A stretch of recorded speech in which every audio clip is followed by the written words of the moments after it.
Et vous êtes de retour sur le plateau de Smart Tech pour notre rendez-vous avec le regard disrupteur d'Alain Staron, fondateur d'Amborella. Bonjour Alain. Bonjour Delphine. Alors, je sais que vous avez passé la journée dans les allées de Vivatech. Et alors, ma question, c'était, au-delà des annonces, des nouveautés que vous avez pu croiser, est-ce que vous avez trouvé des modèles disrupteurs comme vous les aimez ? Oui, j'ai vu même deux choses. J'ai vu des modèles disrupteurs et j'ai vu des gens qui probablement partaient déjà trop tard. Ah. Bon. On va peut-être commencer par secteur. Ouais. Alors, dans l'aérien ? Dans l'aérien, oui. Parce qu'en fait, ça m'a sauté à la figure, l'aérien.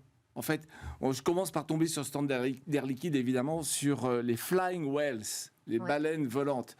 En fait, c'est des immenses ballons dirigeables qui servent à quoi ? Qui servent à transporter des choses là où il n'y a pas d'infrastructure. Typiquement, l'idée est venue de l'ONF, l'Office national des forêts, pour mieux exploiter les forêts en allant chercher du bois là où il n'y a pas de route, quoi. Donc ça vole. Et puis dès que je m'éloigne un peu, qu'est-ce que je tombe sur quoi ? RATP qui parle de Urban Air. Donc on va faire des taxis volants, même en France. Je suis très content. Ils vont voler dès 2024 pour les Jeux Olympiques. Et puis quand même avec un pilote. Et dès 2030 sans pilote. Et là, on commence à rentrer dans le vif du sujet. Juste à côté, il y avait Ehang, le chinois. Et Ehang, ils volent déjà sans pilote. Donc différence de point de vue, différence de réglementation, différence d'ADN, différence de risque-prix. Donc RATP, c'est avec Volocopter, hein, les Allemands. Et Ehang, c'est tout seul et Ehang est déjà opérationnel. Et puis, je suis tombé sur le Hollandais, Palvé. Alors, c'est une vraie voiture avec un vrai rotor. Et donc, c'est à la fois son permis de conduire et son permis de pilote. Ils en ont vendu 56. Rien qu'aux Pays-Bas, mais là, ils sont en train d'entraîner les clients parce que les clients ne savent pas voler. Je crains que cette disruption-là, celle de la voiture volante... C'est un petit peu difficile, c'est non ? un peu trop tard. Comme quoi, c'est pas facile. Et puis l'aérien, je terminerai par un truc magique, c'est le cas de le dire. Deux magiciens qui ont monté une boîte il y a une dizaine d'années pour faire léviter les objets. Ça sert absolument à rien, si ce n'est c'est un wow effect quand vous avez dans un magasin une montre Cartier qui est en train de voler. C'était sur le stand LVMH. Et ça montre bien que le mythe de l'aérien est un mythe très présent. Alors, la mode vous a inspiré d'ailleurs. Et oui, parce en quittant cette montre qui volait, je suis tombé sur TAG Heuer. TAG Heuer, montre connectée. Et j'ai réalisé soudain un truc. Moi, ça faisait 20 ans que j'avais plus de montre, depuis que j'ai un téléphone qui me donne l'heure. Et je n'étais pas tout seul. Et puis, j'ai appris une montre pour deux raisons très simples. Et apparemment, je suis comme tout le monde, la santé et le sport. Et puis, en prenant cette montre, j'ai pris goût aux notifications. Et donc maintenant, je retrouve l'intérêt de la montre, pas du tout pour l'heure, mais pour de nouveaux services, un peu comme le smartphone, l'iPhone, c'est autre chose que pour téléphoner. Bien. Et ben, on est tous en train d'acheter les trois mêmes montres. Nous avons la même. Et sinon, vous achetez une Huawei, vous achetez une Samsung. Ah non, il y a quand même d'autres marques. Hein. Il y a la Withings qui est super aussi. Oui. Mais bon, moi, j'ai dans testé un marché... la Fitbit. Bon, il y a un peu plus de choix. Il y a un peu plus de choix. Mais ce qui vous fait rêver, ce qui fait rêver les montres de luxe, elles sont clairement, qui a apporté plein d'eau au moulin du marketing, étaient un peu en dehors du coup. Oui. Et donc là, c'est Frédéric Arnault himself, le fils de Bernard Arnault, qui a supporté le projet de la montre connectée de TAG Heuer, alors c'est très marrant parce que TAG Heuer, c'est précision, sport, enfin le truc un peu très professionnel, sur une mécanique de précision. Il n'y a plus de mécanique dedans, c'est que l'électronique et de l'informatique.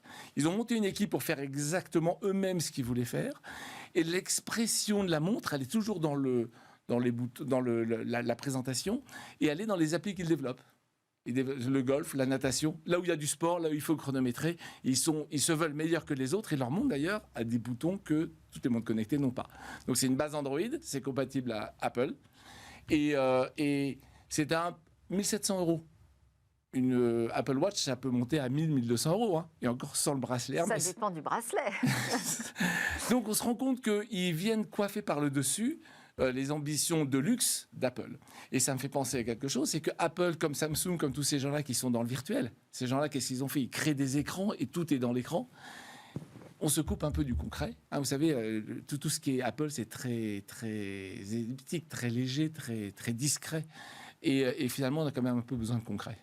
Et donc, je vois là un très fort retour des montres classiques dans un business moderne. Pas trop tard, là, vous dites, c'est pas trop tard. Là, c'est pas trop tard. Au contraire, dans la voiture, un Porsche qui voulait toujours son moteur thermique et qui a mis beaucoup de temps à passer au moteur électrique. Vous voyez, donc, il y a l'ambition, il y a l'image de marque. Qu'est-ce que vous voulez faire et comment vous la traduisez ? Alors, toujours chez LVMH, il y a un sac Hermès aussi qui vous a tapé dans l'œil. Oh là là. Alors ça, un sac Hermès moisi. Eh Vous y oui. croyez, vous? Non, j'aurais En fait- bien aimé que vous me le rapportiez Et- d'ailleurs. Pour la prochaine fois. Et, en fait, vu comme ça paraît totalement idiot, sauf que là, à nouveau, les rois du marketing savent raconter l'histoire. Hein. C'est Phil Ross, un artiste, qui, il y a une petite dizaine d'années, cherchait des structures un peu originales. Il a fait pousser des champignons, donc de la moisissure. Il les a fait pousser sur un tissu de coton. Il a habillé des meubles comme ça. Et puis un jour, il s'est dit, finalement, c'est presque aussi beau que le cuir. Et donc, c'est tactilement comme le cuir. Ça a des qualités physiques et mécaniques meilleures. Ils le vendent même prix que le cuir. Et il vient de gagner son coup d'éclat. Il vient de réussir à faire un sac chez Hermès.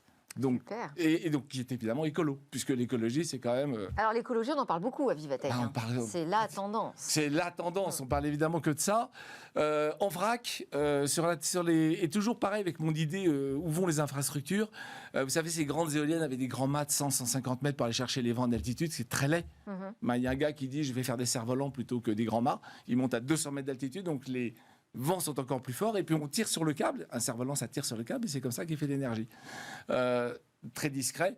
À l'inverse, vous avez le gars qui met carrément une turbine sur votre toit, une turbine éolienne, mais alors du coup, c'est pas des hélices, hein, c'est des turbines, donc du coup, ça fait moins de bruit. Et donc, Et il y a une autre tendance, parce qu'on va être à court Oui, de temps pardon. pour tout lister dans l'environnement.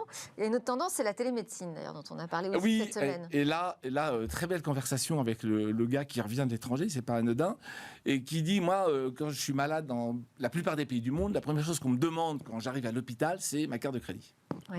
On ne me demande pas en France. Donc, j'ai un intérêt très fort à faire de la prévention pour pas tomber malade. Alors qu'en France, et je tiens ça même d'une autre source, d'un autre start-upper qui a dû fermer sa boîte, en France, c'est pas grave si on ne fait pas de prévention, puisque de toute façon, c'est gratuit de se faire soigner. Gratuit, enfin, ça coûte à la collectivité. Oui, ça coûte à la collectivité, ça coûte donc nos impôts, mais surtout, comme donc c'est nos impôts, c'est la collectivité, on veut contenir les coûts, et donc du coup, qu'est-ce qu'on fait? La profession de médecin est en train de péricliter, il y a de moins en moins de médecins, vous le savez. Vous ne l'annoncez pas, oui. Je vous l'annonce pas, il y a de moins en moins de médecins. Vous savez qu'il y aura 10 fois plus de centenaires dans une génération en France, 10 fois plus. Donc les EHPAD n'y s'en fieront pas. Et donc la solution, c'est de se prendre en main, et de se prendre en main pour ne pas tomber malade. Plus on vit vieux, si on veut vivre vieux en bonne santé, on a intérêt à faire de la prévention. Et donc le gars, très bonne idée, il met des petites cabines qui vous donnent 27 paramètres en 6 minutes. Ça s'appelle Bodio. Bodio, c'est très rapide. Et au bout de ces 6 minutes, ça vous dit soit vous êtes malade et puis on vous met en relation avec un médecin, soit vous êtes bien portant et on vous dit ce qu'il faut faire en fonction de vos paramètres pour rester en bonne santé. Et l'idée, parce que les gens ne vont pas y aller, l'idée c'est de faire du rewarding. Et ce rewarding pourrait aller jusqu'à des primes d'assurance qui baissent, etc., etc. Donc je Super. trouve un vrai changement sociétal parce qu'en France, on n'a pas l'habitude de donner de la valeur à la santé puisqu'elle est gratuite. Là, pour le coup, c'est vraiment disrupteur et on va voir si ça peut passer. Je souhaite que nous y arrivions. Merci beaucoup Alain Staron, merci pour cette balade dans les allées de Vivatech et Merci, votre Delphine. regard disrupteur. Alain Staron, fondateur d'Amborella.